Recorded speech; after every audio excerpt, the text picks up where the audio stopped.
Welcome to వినోద విజ్ఞానం. ఈరోజు నేను రాసిన కథ ఒకటి మీకు వినిపిస్తున్నానండి. కథ పేరు పందెం. క్రితం రోజే కొత్తగా జాయిన్ అయిన లెక్చరర్ రమణి మరొక లెక్చరర్ సుగుణ కలిసి కాలేజీలో అడుగుపెట్టారు.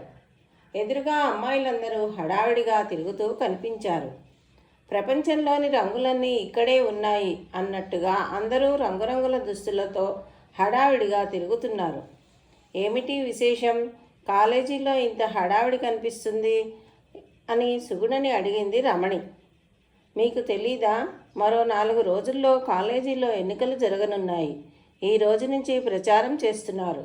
అందుకే ఇంత హడావిడి, చెప్పింది సుగుణ.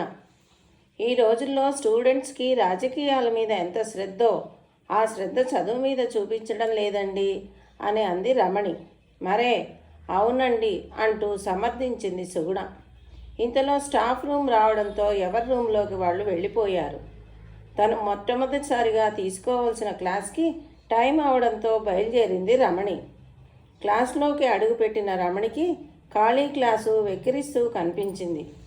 చేసేది లేక వెనక్కి తిరిగి వచ్చేసింది రమణి. ఎదురుగా సుగుణ వస్తూ కనిపించింది. ఎన్నికలు అయిపోయేంతవరకు మన పరిస్థితి ఇంతే అంటూ నవ్వింది సుగుణ. ఎన్నికల్లో పోటీ చేస్తున్న వాళ్లలో ప్రెసిడెంట్గా నిలబడ్డ శ్రీదేవి, సరోజ ఒకటే క్లాసుకు చెందినవారు. ఎప్పుడూ క్లాస్లో ఒకరి మీద ఒకరు తగాదా పెట్టుకోవడం అలవాటు. శ్రీదేవి ధనవంతురాలు అవడంతో కాలేజీలో ప్రతి ఒక్కరూ ఆమె వెంటే తిరగసాగారు.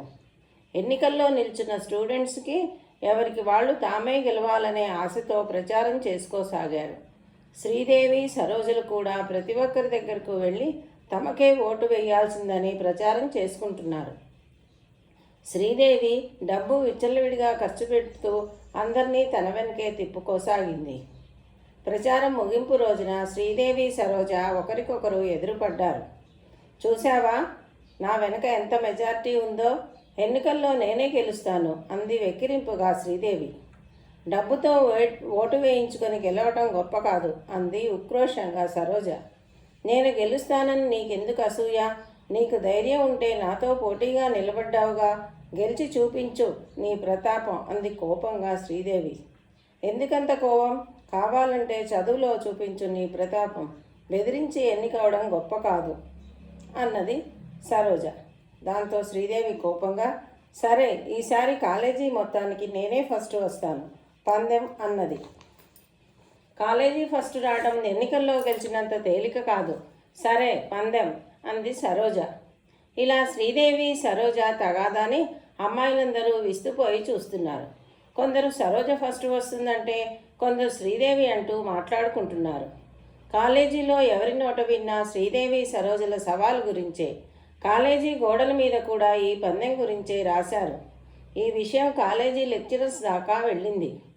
శ్రీదేవి ధైర్యస్తురాలు, కానీ చదువులో యావరేజ్. సరోజ మాత్రం ఎప్పుడూ కాలేజీ ఫస్ట్ వస్తుంది కాబట్టి సరోజే గెలుస్తుందని వాళ్ళు కూడా చర్చించుకుంటున్నారు. కాలేజీ ఎన్నికలు అయిపోయాయి. అనుకున్నట్టుగానే శ్రీదేవి ప్రెసిడెంట్గా ఎన్నికైంది.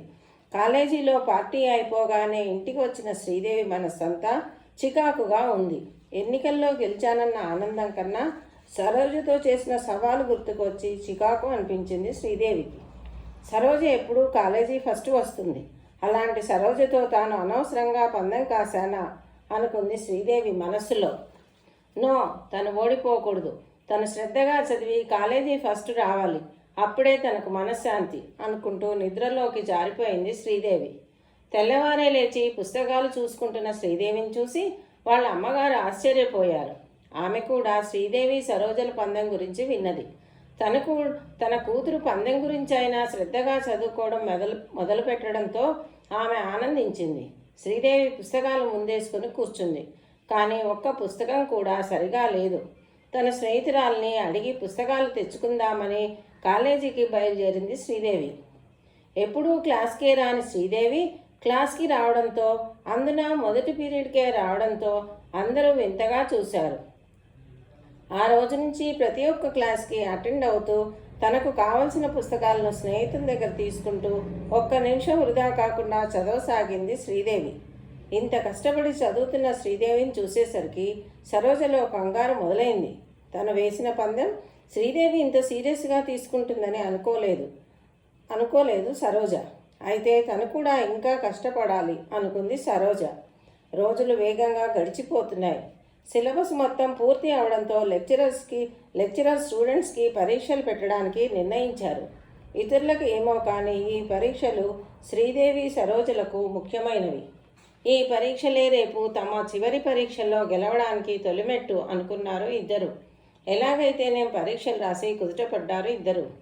పేపర్లు దిద్దాక మార్కులు చెప్తుంటే స్టూడెంట్స్ అందరూ ఆసక్తిగా వింటున్నారు. సరోజకి ఫస్ట్ మార్కు అనడంతో ఆనందపడిపోయింది సరోజ. చూసావా, ఇప్పటికైనా నా ప్రతాపం అనుకుంటూ శ్రీదేవి కేసి చూస్తూ గర్వంగా తల ఎగిరేసుకుంటూ వెళ్ళిపోయింది సరోజ. శ్రీదేవి మాత్రం దిగులుగా ఇంటికి వెళ్ళిపోయింది. ఇంకేముంది, కాలేజీలో అందరూ ఫైనల్ పరీక్షల్లో సరోజే గెలుస్తుందని నిర్ధారించుకున్నారు. అందరూ ఎదురు చూస్తున్న రోజు రానే వచ్చింది. ఫైనల్ పరీక్షలు మొదలయ్యాయి. పరీక్షలు బాగా రాశాం, ఫస్ట్ మార్కు తమకే గ్యారంటీ అనుకున్నారు సరోజ శ్రీదేవి ఇద్దరు. మరో 2 నెలలు తొందరగానే గడిచిపోయాయి. ఆ రోజే పరీక్షా ఫలితాలు వెల్లడించే రోజు. వణుకుతున్న చేతులతో ఆ రోజు పేపర్ తీసుకుని తన నెంబర్ కోసం చూసింది శ్రీదేవి. ఫస్ట్ క్లాస్లో తన నెంబర్ చూసి కాస్త స్థిమితపడ్డది. తర్వాత కాలేజీకి వెళ్ళింది. కాలేజీలో అడుగు పెడుతూనే ప్రిన్సిపాల్ గారు రమ్మంటున్నారని కబురు అందడంతో ప్రిన్సిపాల్ రూమ్లోకి అడుగుపెట్టింది. రామ్మ, congratulations, I'm very proud of you అని అంటే శ్రీదేవికి ఏమిటో అర్థం కాలేదు. అమ్మా శ్రీదేవి, నువ్వు సరోజతో పందెం కట్టినప్పుడు నేను నవ్వుకున్నాను. కానీ నువ్వు మనిషి తలుచుకుంటే సాధించలేనిది లేదని నిరూపించావు. నీవు కాలేజీ మొత్తానికి ఫస్ట్ వచ్చావమ్మా. ఈరోజు నాకు చాలా గర్వంగా ఉందమ్మా అంటూ ఇంకా ఏవేవో చెబుతుంటే ఆ మాటలు శ్రీదేవి చెవులకి సోకలేదు. తను విన్నది నిజమా కళ అంటూ ఆశ్చర్యపడింది. 5 నిమిషాల తర్వాత ప్రిన్సిపాల్ గారికి థ్యాంక్స్ చెప్పి బయటికి వస్తున్న శ్రీదేవికి సరోజ ఎదురుగా వస్తూ కనిపించింది. కంగ్రాచులేషన్స్ అని అంది సరోజ. నేను నీకు థ్యాంక్స్ చెప్పాలి. విచ్చలవిడిగా తిరుగుతూ డబ్బు ఖర్చు పెట్టి ఆనందించే నన్ను రెచ్చగొట్టి నీవు ఆ రోజు పందెం కట్టకపోతే నేను ఈ రోజున కాలేజీ ఫస్ట్ వచ్చేదాన్ని కాదు.